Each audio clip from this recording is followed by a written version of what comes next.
అందరికీ నమస్కారం. గురుతత్వం ప్రేక్షకులకు విజ్ఞప్తి. జీ తెలుగు ఓంకారం వీడియోస్ మరియు గురుతత్వం ఛానల్ వీడియోస్‌తో ఫేక్ యూట్యూబ్ ఛానల్స్ మరియు ఐడీలు క్రియేట్ చేసి మిమ్మల్ని గురూజీ పేరు చెప్పి మోసం చేస్తున్నారు. గురూజీ ఎప్పుడూ ఫోన్ కాల్స్‌లో జాతకం చెప్పరు. గురూజీని నేరుగా కలవాలి అనుకుంటే బెంగళూరులో ఉన్న ఆయన కార్యాలయానికి వెళ్ళగలరు. మీకు ఆ వివరాలు జీ తెలుగు ఓంకారం కార్యక్రమంలో చూపించబడుతుంది. అదేవిధంగా గురుతత్వం వీడియోస్లో బెంగళూరు ఆఫీస్ ఫోన్ నెంబర్లు ఇవ్వడం జరుగుతుంది. ఇటువంటి మోసాలు జరిగినప్పుడు గురూజీకి కానీ గురుతత్వం ఛానల్కి కానీ జీ తెలుగు కార్యక్రమానికి కానీ ఎలాంటి సంబంధం లేదు అని గుర్తించగలరు. బ్రహ్మోస్మి శ్రీ గురుభ్యో నమః. హరి ఓం. గురు బ్రహ్మ గురు విష్ణు గురుదేవో మహేశ్వరః. గురు సాక్షాత్ పరబ్రహ్మ తస్మై శ్రీ గురువే నమః. గురువే సర్వలోకానాం విషజే భవరోగిణాం హృదయే సర్వవిద్యానాం దక్షిణామూర్తయే నమః. ఆదిశేషాయ నమస్తుభ్యం అనంతఫలదాయకం. నమో అస్తు పద్మనాభాయ నాథానాం పతయే నమః. సర్వేభ్యో మహాజనభ్యో మాతృపితృదేవతభ్యో ఆచార్యదేవతభ్యో నమో నమః. హరి ఓం. విశ్వావసో నామ సంవత్సర ఉత్తరాయణ గ్రీష్మ ఋతో ఆషాఢ మాస శుక్లపక్ష చతుర్దశి. ఈరోజు విశేషమైన రోజు. మనకందరికీ కూడా ఈరోజు మూలా నక్షత్రంలో బుధవార యుక్తాహ. చాలా మంచిది. మూలా నక్షత్రంలో ఈరోజు బుధవారం కలిసి రావడం అదృష్టమే. అయితే అది చతుర్దశి రావడం మరొక అదృష్టం. రేపు పౌర్ణమి కాబట్టి ఈరోజు చతుర్దశి గడియలు. అయితే ఈరోజు మూలా నక్షత్రం అనగానే జనాల్లో ఒక నమ్మకాలు ఏర్పడ్డాయి. ఎటువంటిది అంటే మూలా నక్షత్రంలో జన్మిస్తే తండ్రికి ఏదైనా ఆపదలు, లేదో పిల్లవాడికి ఏదైనా ఆపదలు ఇలా. కానీ జ్యోతిష్య శాస్త్రంలో పరిపూర్ణమైన జ్యోతిర్జ్ఞానాన్ని, జ్యోతిష్య శాస్త్రాన్ని అధ్యయించేవారు దీనికి అంత ప్రియారిటీ ఇవ్వరు. ఎందుకు అంటే మూలా నక్షత్రంలో ఆడపిల్ల జన్మిస్తే మాత్రమే అది ప్రభావం ఉంది, కానీ మగపిల్లోడికి లేదు. అదే విధానంగా ఆశ్లేష నక్షత్రంలో జన్మించిన మగపిల్ల వాడుకుంటుంది, కానీ ఆడపిల్లకు ఉండదు. కొన్ని గ్రహాలు కరెక్ట్గా ఇచ్చారు.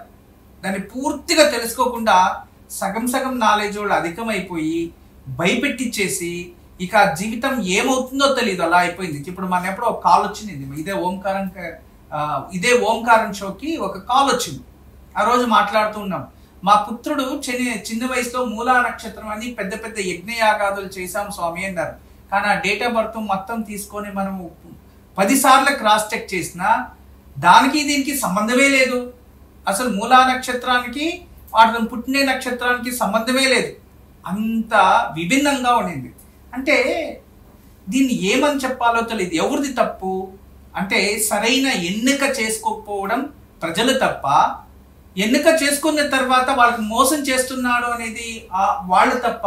ఇక్కడ ఎవరిని ఖండించలేము. ఎందుకంటే వీళ్ళు బతకాలి, వాళ్ళకి అవసరం, అది పరిస్థితి.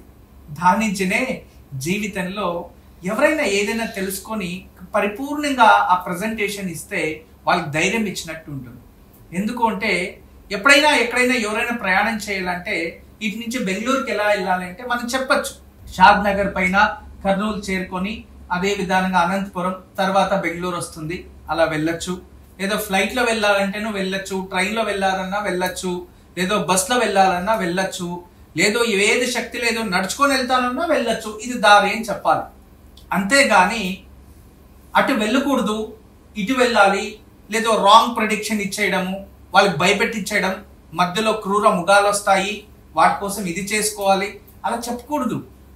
ఎందుకు అంటే వాళ్ళు జాగ్రత్త పరచాలి. ఇదిగో ఇన్ని దారులు ఉన్నాయి, ఈ డెస్టినీకి ఇలా చేరుకోవచ్చు, ఇలా పెడితే ఇన్ని రోజుల్లో నువ్వు చేరుకుంటావు. అది కరెక్ట్ అయినా మనం ఇవ్వాల్సిన ఒక మాహితి. అవును కదా. ఆయన ఏదో ఒకటి చెడు జరగాలి అనుకుంటే ఏ దాంట్లో వెళ్ళినా చెడు జరుగుతుంది. అంతే, ఏ దాంట్లో వెళ్ళినా చెడు జరుగుతుంది. ఈ కాలంలో ప్రకృతి వికోపం, మనిషి జాతకాల కన్నా ప్రకృతి వికోపమే ఎక్కువ ప్రభావం చూపిస్తుంది. అది కూడా గుర్తుపెట్టుకోండి. దాని నుంచి ప్రకృతిని ఎదిరించిన మనుషులు ఎవరు ఇప్పటివరకు లేరు. ప్రకృతి విరుద్ధంగా వెళ్ళిన వాళ్ళు ఎవరు లేరు. ప్రకృతిని అర్థం చేసుకొని బతుకుతున్న వాళ్ళే ప్రపంచంలో అధిక మంది ప్రశాంతంగా ఉన్నారు. ఈ ఒక పరమ రహస్యాన్ని తెలుసుకోవాలి. దాని నుంచి మూలా నక్షత్రం రోజు ఇది సరస్వతీదేవి జన్మించిన నక్షత్రం, అంతేకాదు హనుమంతుడు జన్మించిన నక్షత్రం కూడా. ఇక ఈ రోజు బుధవారం కలిసి వచ్చింది కాబట్టి విశేషంగా మనము ఈ రోజు గణపతి ఆరాధన చాలా మంచిది, గణపతి నామస్మరణం చాలా మంచిది. మనం అందరూ కూడా ఈరోజు ఓం ఘం గణపతయే నమః అనే నామాన్ని జపిద్దాం. గణపతి నామ మంత్రాన్ని జపిస్తే సరస్వతి మనకి ఆకర్షిస్తుంది, జ్ఞానం ప్రాప్తిస్తుంది అని శాస్త్రం. అందువలన ఈరోజు గణపతి నామస్మరణ మనకి మహామంత్రం. అందరూ కూడా ఓం గం గణపతయే నమః అని ఎన్నిసార్లు అయితే అన్నిసార్లు జపించండి. విఘ్నాలు రావు, చేసే పనిలో విఘ్నాలు రావు, వృత్తి జీవితంలో ప్రశాంతత ఏర్పడుతుంది. ఎవరైనా మనకి డిస్టర్బెన్స్ చేయాలంటే దాని నుంచి దూరం అవుతారు. మరి అంతేకాదు పిల్లలు దీన్ని చేయడం వల్ల చెడు గుణాలు దూరం అవుతాయి, చెడు ఫ్రెండ్స్ దూరం అయిపోతారు ఆటోమేటికలీ. మనకి ఎవరన్నా చెడు కోరుతూ ఉన్నా అది వాళ్ళు విరుద్ధమైన ఆలోచనలు సృష్టి అవుతాయి, వాళ్ళే మంచోడు అయిపోతారు అనమాట. అటువంటి నామ మంత్రం ఈ రోజు అంత శక్తి ఉంటుంది మూలా నక్షత్రంలో. పైగా బుధవారం అందరూ భక్తి పూర్వకంగా మంత్రబలంలో గం గణపతయే నమః అనే నామాన్ని జపిద్దాం. ఓం ఘం గణపతయే నమః. ఈరోజు అందరూ కూడా గం గణపతయే నమః అనే నామాన్ని జపించండి. మీకు అందరికీ శుభం జరుగుతుంది, ప్రశాంతంగా ఉండగలరు. ఇక ఈరోజు విశేషమైన రోజు. మనమందరూ కూడా ప్రతిరోజు చాలా ఆలోచిస్తూ ఉంటాం. మన ఆలోచనలు మన జీవిత మార్గాన్ని ఎన్నుకుంటాయి. నిజమే కదా, మన ఆలోచనలే కదా మన జీవిత మార్గాన్ని ఎన్నుకునేది. ఆలోచనలో నేను బిజినెస్ మ్యాన్ అవ్వాలనుకుంటే ఆ బిజినెస్ ని ఎన్నుకుంటాడు, ఉద్యోగం చేయాలనుకునేవాడు ఉద్యోగాన్ని ఎన్నుకుంటాడు, నేను బాగా చదువుకోవాలి అనుకునేవాడు చదువుని కంప్లీట్ చేసి మళ్ళీ ఉద్యోగానికి వెళ్తాడు. ఎప్పుడైతే చదివేటప్పుడే నేను అది చేయాలి ఇది చేయాలని నిర్దేశించి అటువైపు మీ జీవితాన్ని మలుపు తిరుక్కొని ఇక్కడ చదువుని ఆపేస్తే మీరు దాన్ని కూడా పూర్తి చేయలేరు. అవును కదా. ఈరోజు మంచి మాట మీకు అర్థమయ్యేలా తెలియచేయాలంటే మన జీవితంలో మనం ఎటువంటి విషయాలని ఎక్కువ ఆలోచిస్తామో, ఎటువంటి విచారాలని ఎక్కువ ప్రియారిటీ ఇస్తామో, ఎటువంటి విషయాల కోసం ఎక్కువ పరితపిస్తూ ఉంటామో, ఏ విషయాలపైన ఎక్కువ మనము ఆలోచనలు దృష్టి పెడుతుంటామో అవే మనం అయి ఉంటాము అనేది పరమ సత్యం. ఎందుకంటే మీకు చెడే ఎక్కువ కనబడుతుంది అంటే మీరు దానికి ఎక్కువ ప్రియారిటీ ఇస్తున్నారు అని అర్థం. వేరే వాళ్ళు మిమ్మల్ని నిందించేదే ఎక్కువ కనబడుతుంది అంటే మీరు అదే పని చేస్తున్నారు కాబట్టి అవే మీకు ఎక్కువ కనబడతాయి. ఎక్కువ చెడ్డవాళ్లే ప్రపంచంలో కనబడుతున్నారంటే ఖచ్చితంగా మనలో ఆ గుణాలు ఉంటేనే వాటినే మీరు వెతుకుతున్నారు అని అర్థం. దయచేసి ఎప్పుడైతే మీ మనసు పరివర్తన అవుతుందో అప్పుడు మీకు మంచోళ్ళు ఎక్కువ కనబడతారు, మంచి గుణాలు ఎక్కువ కనబడతాయి, మంచి ప్రసంగాలు ఎక్కువ మనసుకు తీసుకుంటూ ఉంటారు. ఉదయం నుంచి సాయంత్రం వరకు చాలా దేవస్థానానికి వెళ్తారు, భిక్షకులకి దానా ధర్మం చేస్తారు, ఇంకో అన్ని చేసుకుంటారు సాయంత్రం వరకు. సాయంత్రం ఎవరో ఒకడు దారిలో వెళ్ళేవాడు ఈయనకి డబ్బులు ఎక్కువైంది అందుకే దానా ధర్మం చేస్తున్నాడు అని వినబడిచేలా అంటాడు. దాన్ని వినంగానే నేను దేవుడికి ఇంత పూజ చేసి ఏం ప్రయోజనం, పద్ధతి ఇంకా నేను ఇన్ని దానా ధర్మాలు చేసా, వాడు అలా నన్ను తిట్టేశాడు, నాకు అవమానం అయిపోయింది. అవన్నీ పట్టించుకోకూడదు. నీకు ఇన్ని చేసి దీనిపైన విశ్వాసం లేకుండా వాని మాటలపైన నీకు అధిక విశ్వాసం వచ్చింది అంటే ఆ చెడు పైన నీకు మైండ్ ఎక్కువ ప్రభావం చూపించింది నీ మనసు పైన. అంటే ధర్మ కార్యాలని ఆచరించే వచ్చే తృప్తి ప్రశాంతం కన్నా వేరే వాళ్ళు ఏదో దూషించారు అనే మానసిక హింస ఎక్కువైంది అంటే నీలో పాజిటివిటీ లేదు అని అర్థం. ఎప్పుడైతే అటువంటి పట్టించుకోకుండా భగవంతుని ఒప్పించేశాను సర్వము అనుకుంటే నీలో పాజిటివ్ అధికంగా ఉంది అని అర్థం. ఇక మీరెవరో మీరేంటో ఇలా మీరే డిసైడ్ చేసుకోండి. ఇక ఈరోజు మూలా నక్షత్రం. ఎప్పుడు కూడా మీకు చాలా రోజుల నుంచి చెప్తున్నాను, ఈ కాలంలో మూలా నక్షత్రంలో కేతు అధిపతి. గుర్తుపెట్టుకోండి, కేతు మూలా నక్షత్ర దశలో కేతు జన్మిస్తారు. ఈరోజు మంచి రోజు, శుభకరమైన రోజు మూలా నక్షత్రం. సరస్వతీదేవి కూడా మూలా నక్షత్రంలో జన్మించింది చాలా సార్లు చెప్పాను. అయితే నవగ్రహాల్లో 2 విషయాలు చాలా కన్ఫ్యూజన్లో ఉంటాయి. రాహుకేతులు ఎవరైతే ఉన్నారో సరస్వతీదేవిని ఆరాధిస్తే రాహు దోషం తగ్గుతుంది అని కొందరు, సరస్వతీదేవిని ఆరాధిస్తే కేతు దోషం తగ్గుతుంది అని కూడా కొందరు. ఎందుకంటే కేతు నక్షత్రం కాబట్టి మూలా నక్షత్రం.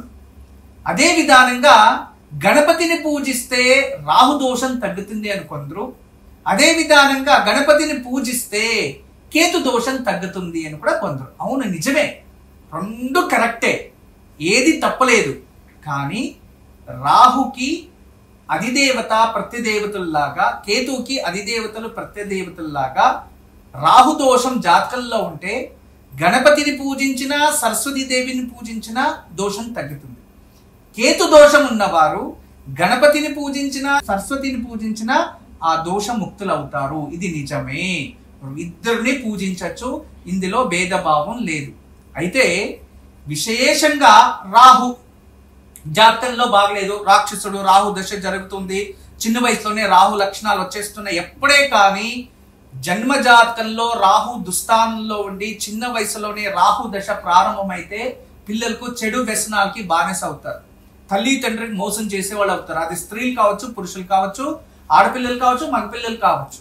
కొందరు అయితే ఈ ఒక దొంగతనాలకు కూడా పాల్పడతారు, కొందరు బెట్టింగ్స్ కోసం పాల్పడతారు, కొందరు తల్లి తండ్రి కష్టపడి సంపాదించి ఇంట్లో పెట్టిన బంగారం కూడా తీసుకెళ్లి అమ్మేసి ఎవరెత్తుకుని పోయారో అంటారు. లేదు, ఆడపిల్లలు దాన్ని తీసుకెళ్లి ఇంకొకరికి ఎవరికో ఇచ్చేసి నాకు తెలీదు అని ఇల్లంతా వెతుకుతుంటారు. ఇటువంటి చెడు ఆలోచనలు, చెడు గుణాలు రావడానికి 90% రాహు.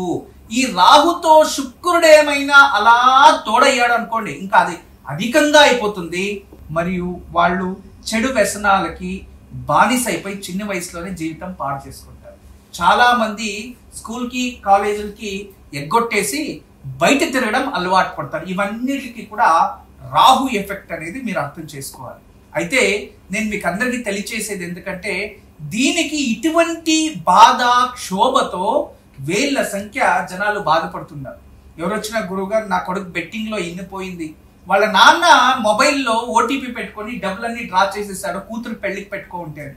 ఇంకొకరు చెప్తారు మేము డబ్బులు పంపిస్తున్నాం ఎవ్రీ మంత్ కాలేజ్ ఫీజు అని, 6 నెలలైన సంవత్సరమైనా కాలేజ్ ఫీజు కట్టలేదు, డబ్బులు ఏం చేశాడో తెలీదు అని. తర్వాత ఇంకొకరు మంచిగా డాక్టర్ ఫ్రీ సీట్ తెచ్చుకున్నాడు, ఎంబీబీఎస్ చేస్తున్నాడు, తెలియకుండానే 1 కోటి రూపాయలు అప్ చేసిండు. ఎంబీబీఎస్ స్టూడెంట్ మళ్ళీ ఎలా అయిందో తెలియదు. ఏమైందంటే ఇక అందరూ ఎన్క్వైరీ అది ఇది పోలీస్ స్టేషన్ తిరిగితే ఫ్రెండ్స్ ది క్రెడిట్ కార్డ్స్ అవి ఇవి అని చేసి బెట్టింగ్స్ లో పెట్టి సర్వనాశనం అయ్యాడు. ఎలా అప్పు తీర్పాలో తెలియదు వాళ్ళకి. ఇటువంటి ఆలోచనలు ఇటువంటివి చిన్న వయసులోనే రావడానికి కారణం ఏంటి అంటే ఈ రాహు శుక్రుడికి తత్వం. ఎందుకంటే దైత్యానాం పరమం గురుం శుక్రుడు, దైత్య గురువు శుక్రాచార్యులు, శుక్రుడు అధిపతి, ఆ దృష్టి రాహు రాక్షస గుణాలు అందువలన. కానీ దీన్ని విరుద్ధంగా చాలా మంది టీవీల్లో సోషల్ మీడియాలో చెప్తూ ఉంటారు. వాళ్ళు ఎందుకు వాళ్ళు అలా చెప్తుంటారు అంటే అల్పజ్ఞాని. ఎందుకంటే వాళ్ళు ఇంటర్నెట్ ఆన్లైన్లో చదువుకొని ఏం రాసింటారో పాజిటివ్ దాన్నే చదువుతారు. అంతేకాని ధర్మ గ్రంథాలు ఉన్నాయి, మనకి జ్యోతిష్య గ్రంథాలు ఎన్నో గ్రంథాలు ఉన్నాయి. ఆ గ్రంథాలని అభ్యసించేవాడు ఎప్పుడు కూడా కరెక్ట్ అయిన ప్రిడిక్షన్ ఇవ్వగలడు. ఎందుకంటే నా జీవితంలో ఒక అనుభవం చెప్తాను వినండి. ఎప్పుడో పూర్వంలో ఒక 10 సంవత్సరాల పూర్వం నా దగ్గరకు ఒక అతను వచ్చాడు. వచ్చి జ్యోతిష్యం నేర్చుకోవాలంటే టైం లేదు, నేర్పించడానికి సమయం లేదు, ఏం చెయ్యాలో అర్థం అవ్వట్లేదు. సరే ఈ సమయం లేదు కదా అని వదిలేసి ఆఖరికి అయ్యేది తప్ప నేర్పించడానికి. గురుగారు మీరు చదువుకొని వదిలేసిన పుస్తకాలు ఏదైనా ఉంటే ఇవ్వండి అంటే, సరే నా దగ్గర ఉన్న కొన్ని గ్రంథాలు ఇందో ఇవన్నీ ఎత్తుకొని వెళ్ళిపో, నాకు ఇంకా లేటెస్ట్ అప్గ్రేడ్ వర్షన్ వచ్చినా ఇవి తీసుకెళ్ళిపో అని చెప్పారు. తీసుకెళ్ళిపోయాడు. ఇప్పుడు ఆయన ఒక పెద్ద టీవీలో పెద్ద జ్యోతిష్యుడు అయ్యి కాంపిటేటివ్ గా ఎదురుగా నిలుచుకుంటాడు. ఆయన అందరికీ చెప్పుకుంటారు ఆయన వల్ల నేను ఈ రోజు ఈ ఒక స్థానంలో ఉన్నాను, ఆయన నా గురువు అని చెప్పే ఆయన షో ఇస్తున్నాడు కర్ణాటకలో.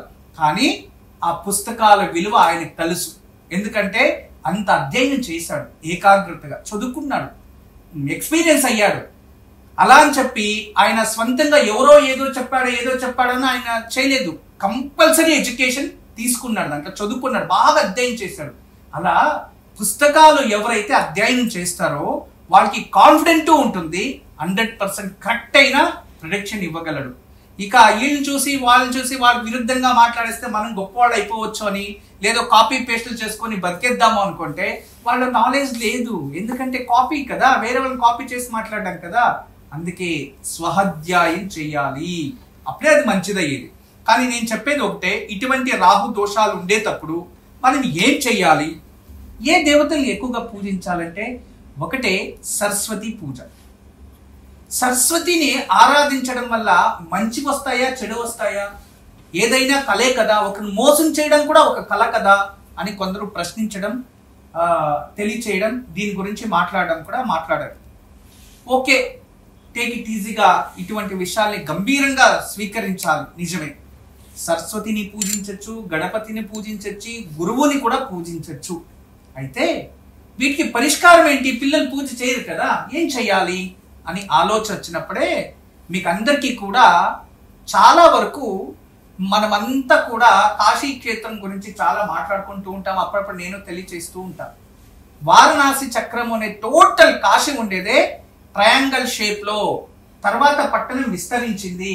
కానీ పూర్వ కాశీ ఏదైతే ఉందో వారణాసి అని సాక్షాత్ పరమేశ్వరుడు సృష్టించిన వారణాసి ట్రయాంగల్ షేప్ లో ఉంటుంది. దాని కాశీ చక్రము అన్నారు. గుర్తుపెట్టుకోండి, వారణాసి చక్రము అని. దాని గురించి హిస్టరీ మీకు కావాలి అనుకుంటే ఇక వారణాసిలో ఇది ఉంది కదా, కాశీ హిందూ యూనివర్సిటీ, దాంట్లో ఉంటాయి పుస్తకాలు, గ్రంథాలు, ఎలా ఉంది, ఎక్కడెక్కడ ఏ మూర్తులు ఉన్నాయి, ఏమున్నాయి, ఇవన్నీ కూడా దొరుకుతాయి. మీరు వెళ్ళి రీసెర్చ్ చేసుకోండి. ఒక 6 నెలలు కష్టపడితే మీరు కూడా దాని గురించి కొంచెం అవగాహన వస్తుంది. అంతే, పూర్తిగా కాదు, కొంచెం అవగాహన. అవన్నీ చూడాలంటే అన్ని రోజుల సమయం తీసుకుంటుంది. అయితే విశేషంగా అటువంటి ట్రయాంగల్ అంత గొప్ప శక్తి ఇక్కడి నుంచి వస్తుంది అంటే ఒక అద్భుతమైన శక్తి. దాన్ని మనం ఉదాహరణగా తీసుకోవచ్చు. ఈ కాలంలో ఎవరికి ఏదైనా మన పరిష్కారోపచారంగా ఏదైనా చెప్పామంటే వాళ్ళు ఒకటే ఆలోచిస్తారు, ఏంటి దీనికి ఆధారం ఎక్కడుంది? ఆధారం ఉంటేనే కదా ఏదైనా సృష్టి అవుతుంది. ఏదైనా దానికి ఒక కోడ్ ఉంటేనే కదా దాన్ని డీకోడ్ చేస్తేనే దాని నుంచి బయటపడుతుంది. అటువంటి ఆధారంగా మీకందరికీ కూడా చాలా రోజుల నుంచి దీనికోసమే చెప్తూ ఉన్నాను. సప్తధాతు అంటే శరీరంలో 7 చక్రాలు, శరీరం కూడా సప్తధాతువుల నుంచినే ప్రారంభమైంది. అదే విధానంగా జ్యోతిష శాస్త్రంలో మనకి సప్త గ్రహాలకి విశేషమైన స్థానం. రాహుకేతువులు పక్కన పెడితే వేరే 7 గ్రహాలు. అయితే ఇలా అన్ని చూసుకొని వచ్చినప్పుడు సప్తాహ అంటుంటాం, సప్తపది ఇది. అందుకే సప్తధాతువులకు అంత శక్తి. 7 వర్ణాలు, 7 రంగులు, ఇవన్నీ విశేషం. ఆ సప్తధాతువులోనే ఈ ఒక నీలా సరస్వతి యంత్రము, నార్మల్ కాదు, నీలా సరస్వతి యంత్రం. ఈ నీలా సరస్వతి యంత్రం కొందరు దీన్ని ఉగ్ర రూపిణి అంటారు, నీలా సరస్వతిని. అయితే నీలా సరస్వతి యంత్రాన్ని ఏ పిల్లల కంఠంలో ధరిస్తారో అది పర్టికులర్ గా మీరు డబ్బులుంది అని బంగారంలో చేస్తే పనిచేయదు, అలానే వెండిలో చేస్తే పనిచేయదు. సప్త ధాతువుల నుంచినే చెయ్యాలి. అలా సప్త ధాతువుల నుంచి రచించిన నీలా సరస్వతి యంత్రాన్ని పిల్లల మెడలో వేయండి. ఖచ్చితంగా అది వాళ్ళు కట్టడం వలన వాళ్ళకి తెలియకుండానే వాళ్ళలో సద్గుణాలు ఏర్పడతాయి. అప్పుడు రాహు దృష్టి వాళ్ళకి బ్రెయిన్ కి ఏం చేస్తుంది? ఎప్పుడు శరీరం పైన ఉంటే ఆ సప్తధాతువులు మరియు ఆ యంత్ర ప్రభావము శక్తి కూడా ఏం చేస్తుంది? వాళ్ళ శరీరం పైన ఆరా ఎనర్జీ పైన ప్రభావం చూపించి చెడు ఆలోచనలు లేకుండా అది కంట్రోల్ చేస్తూ ఉంటుంది. ఏదో తప్పు చేయాలి అని అనిపించినప్పుడు తప్పు చేయకూడదు, మనం ఇలా ఉండాలి అనే దాన్ని మనసు పరివర్తన చేయడానికి అది చాలా ఉపయోగపడుతుంది. చాలా మందికి వీటిలో కూడా కన్ఫ్యూజన్ ఎక్కువ. యంత్రం వేసుకుంటే అది పనిచేసేస్తుందా, మంత్రాల్లో అంత శక్తి ఉందా అని. చూడండి, ఒక మనిషిని తిడితే ఎంత కోపం వస్తుందో అదే అతన్ని పొగడితే అంత ఆనందపడతాడు. అలా అక్షరాలకి శబ్దాలకి అంత ఎనర్జీ ఉండేటప్పుడు ఆ శబ్దాలు ఎలా సృష్టి అవుతున్నాయి? అక్షరాల నుంచినే శబ్దాలు సృష్టి అవుతున్నాయి. అలాంటప్పుడు అక్షరాలని మీరు అక్షరాలుగా చూస్తే అది అక్షరాలే, అదే అక్షరాలని మంత్రాలుగా చూస్తే అవి మంత్రాలు. అదే విధానంగా సింబాలిక్స్ ని ఆ సింబల్స్ గా చూస్తే సింబల్సే, వాటిని యంత్రంగా చూస్తే అది యంత్రంగా పనిచేస్తుంది. అదే విధానంగా శిలని శిలగా చూస్తే అది శిలనే, శిల అంతే. కానీ దాన్నే దేవతగా చూస్తే అదే దేవత అవుతుంది. అలా మీ చూసే దృష్టిని బట్టి మీకుంటాయి. ఇందులో సందేహాలు, డౌట్లు పెంచుకోకండి. ఎందుకంటే మీకు నమ్మకం లేకపోయినా అవసరమైండే వాళ్ళకి ఉంటుంది. అరే ఇది తింటే రోగం వెళ్ళిపోతుందా అంటే అనారోగ్యం ఉండేవాడికే తెలుసు పాపము దాని విలువ. మీరెందుకు వాడిని ఆరోగ్యం ఉండేవాడిని ఇంకా ఎందుకు చంపుతారు చెప్పండి? అలా పిల్లలకి ఈ కాలంలో తల్లి తండ్రి ఎంత కష్టపడి లక్షల ఫీజులు కడుతున్నారు, వాళ్ళ సదుపయోగం అవ్వట్లేదు అంటే వాళ్ళు ఏం చేస్తున్నారో వాళ్ళకి అర్థం కాదు. తర్వాత వాళ్ళు ఆస్తులు అమ్ముకొని పిల్లల్ని చదివిస్తున్నారు, చదువు ఇన్కంప్లీట్ అవుతుంది, మధ్యలోనే చెడు గుణాలకి బానిసైపోతున్నారు. అటువంటి వాళ్ళందరికీ 3 సంవత్సరాలు అంటే 2 సంవత్సరాల్లో అడుగుపెట్టిన పిల్లవాడి నుంచి 90 సంవత్సరాల వయసున్న వారు కూడా ఆ యంత్రాన్ని ధారణ చేసుకోవచ్చు. అది సప్తధాతుల్లోనే వేసుకోవాలి. డబ్బులుంది అని బంగారంలోనో ఎండ్లో వేసుకుంటే ప్రయోజనం లేదు. ఓన్లీ సప్తధాతుల్లోనే వేసుకోవాలి.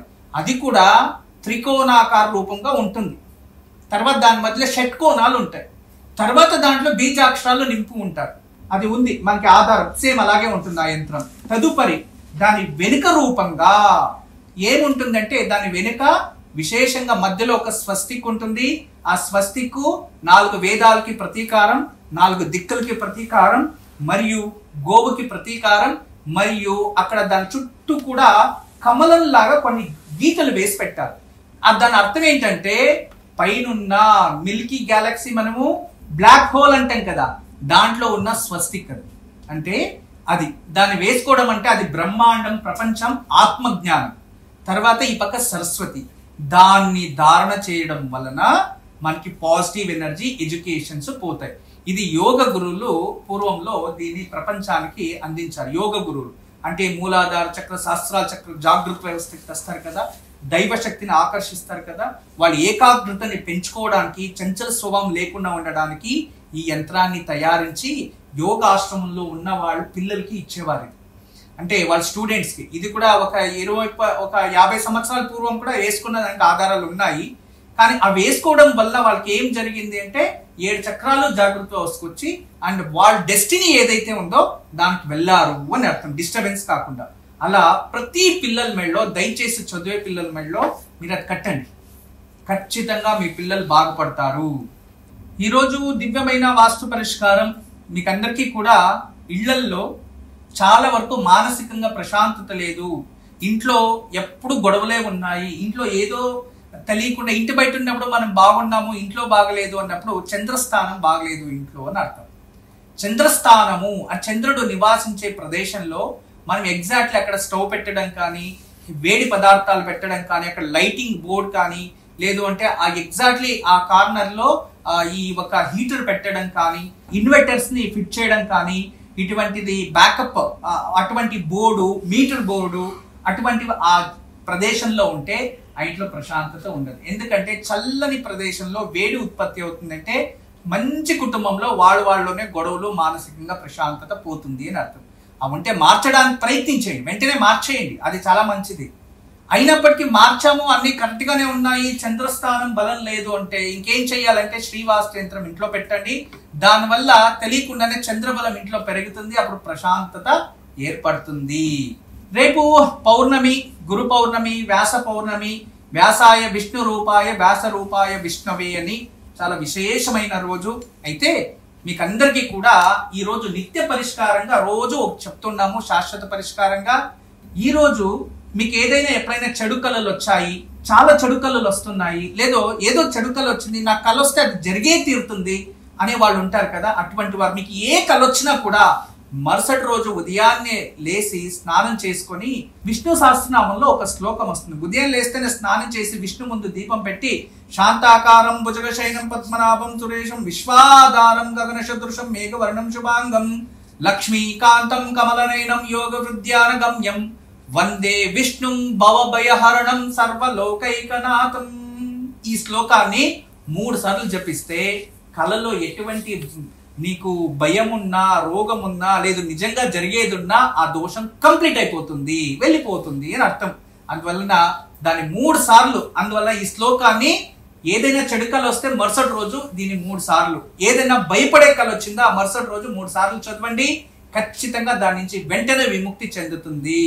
ఇక రేపు పూజ, రేపు వ్యాస మహర్షులు జన్మదినోత్సవం, గురు పౌర్ణమి. ఉదయాన్నే లేసి ఇంట్లో దత్తాత్రేయ, దక్షిణామూర్తి, వ్యాస మహర్షులు ఎవరు గురువులు ఉంటే ఆ గురువులకి యథాశక్తి పాద పూజ, యథాశక్తి పూజ చేసి అర్చించి అలంకరించి వ్యాసాయ విష్ణు రూపాయ వ్యాస రూపాయ విష్ణువే అనే ఈ శ్లోకాన్ని 108 సార్లు జపం చేయండి. లేదో దత్తాత్రేయష్టకం, గురుపాదక స్తోత్రం ఇది రేపు పారాయణ చేసుకుంటే గురువుల అనుగ్రహం ప్రాప్తిస్తుంది. తదుపరి రేపు ఓంకారంలో ఈ ఒక విశేషమైన గురు పౌర్ణమి గురించి తెలియజేస్తాను. ఈరోజు దివ్యమైన యోగక్షేమం, ఈ రోజు సాయంత్రం ఆంజనేయ స్వామి ముందు తమలపాక పెట్టి సింధూరంతో అర్చించి దాన్ని నుదుటిలో ధరించడం వలన శని దోషం తగ్గుతుంది. అంతేకాదు అదే సింధూరాన్ని ఇంట్లో ఉండే వాళ్ళందరూ నుదుటిలో పెట్టుకోవడం వలన నెగిటివ్ ఎనర్జీ తొలగుతుంది, ఆరోగ్యంతో పాటు మానసికంగా ప్రశాంతత ఏర్పడుతుంది. అనుకూలమైతే తమలపాకుల మాలని ఆంజనేయ స్వామికి ఇచ్చేయండి. బ్రహ్మోస్మి. అందరికీ నమస్కారం. ఈరోజు మీకు అందరికీ కూడా శ్రీవాస్తు యంత్రం గురించి పరిచయం చేయడానికి వచ్చాను. శ్రీవాస్తు యంత్రం మీరు చూస్తున్నారు. శ్రీవాస్తు యంత్రం. ఈ శ్రీవాస్తు యంత్రం ఈ విధానంగా 9 ఇంచెస్, ఇలా 9 ఇంచెస్, ఇలా 9 ఇంచెస్ ఉంటుంది. తదుపరి బ్యాక్ సైడు ఇలాంటి 9 చక్రాలు ఉంటాయి. ఫ్రంట్ ఈ ఒక గ్లోబ్స్లా ఒక 9 డాట్స్ ఉన్నాయి చూడండి, ఇలా 9. ఇది శ్రీవాస్తు యంత్రం అనేది ఒక కాస్మిక్ ఎనర్జీని అట్రాక్ట్ చేసుకుంటుంది. నెగిటివ్ ఎనర్జీని ఇంట్లో నుంచి బయటికి తరిమేస్తుంది. ఇది మీకు అందరికీ దానికి పరిష్కార మార్గంగా నేను ఇవి సూచిస్తున్నా. ఎందుకంటే చాలామంది పిల్లలు సరిగా చదువుతలేదు, ఇంకొకరు మా ఇంట్లో ప్రశాంతత లేదు, భార్యాభర్తల మధ్యలో సఖ్యత లేదు, దేవుడి గదిలో సరిగా పూజ చేయలేకపోతున్నా, ఇంట్లో ఏదో తెలియని బాధ అనిపిస్తుంది, మా ఇంట్లో ఎప్పుడు కూడా ఏదో తెలియని ఒక శ్మశానానికి వెళ్ళినట్టు అనిపిస్తూ ఉంటుంది, మా ఇంట్లో కలగానే ఉండదు ఎప్పుడు కూడా. ఇక మా ఇంటికి చాలామంది వచ్చిన వాళ్ళంతా వాస్తు దోషం అని చెప్తూ ఉన్నారు, మేము ఏం చేయాలి అని ప్రశ్నిస్తూ ఉండేవారు. వాళ్ళందరికీ కూడా ఒక మార్గోపాయం చాలా రోజుల తర్వాత రీసెర్చ్ చేసి ఇప్పుడు ఈ శ్రీవాస్తు యంత్రాన్ని మేము చూపిస్తున్నాం. ఈ శ్రీవాస్తు యంత్రాన్ని ఎప్పుడైతే ఎక్కడ ఫాల్ట్ అనిపిస్తుందో అక్కడ ఒక మేక కొట్టి తగిలించాలి, అంతే. పిల్లలు చదువుతా లేదు, చదివే రూమ్లో పిల్లలు ఏకాగ్రతగా చదవాలి అనుకుంటున్నారా, అక్కడ ఒకటి తగిలించండి. మీరు నిద్రించే ఒక రూమ్లో మాకు సరిగా నిద్ర వస్తలేదు, పడుకుంటే చెడు కళలు వస్తున్నాయి, నిద్రించే గదిలో ప్రశాంతత లేదు అనిపిస్తుంది, అక్కడ ఒకటి తగిలించండి. లేదు ఎవరో వాస్తు దోషం అని చెప్పారా, ఇంట్లో వాస్తు దోషాని కోసం ఇంటి హాల్లో ఒకటి తగిలించండి. లేదా పూజ గదిలో ఏదో ప్రశాంతత లేదు, సరిగ్గా ఏకాగ్రత లేదు, మెడిటేషన్ చేయలేకపోతున్నా అంటే పూజ గదిలో ఒక మేక కొట్టి అక్కడ ఒకటి తగిలించండి. ఎక్కడైతే ఇంట్లో వాస్తు దోషం ఉంది అని ఎవరైనా చెప్తారో ఆ ప్రదేశంలో ఆ ప్లేస్లో జస్ట్ ఒక మేకు కొట్టి దాన్ని తగిలించండి, ఆ వాస్తు దోషం అక్కడి నుంచి వెళ్ళిపోతుంది. చాలా అద్భుతము, చాలా విశేషమైన శ్రీవాస్తు యంత్రం మీ వరకు తయారు చేయించాము. దీన్ని ఉపయోగించండి, దీన్ని లాభం పొందండి. నమస్కారం. వాస్తు యంత్రం సంప్రదించవలసిన నెంబర్లు 8844452334 040682766622.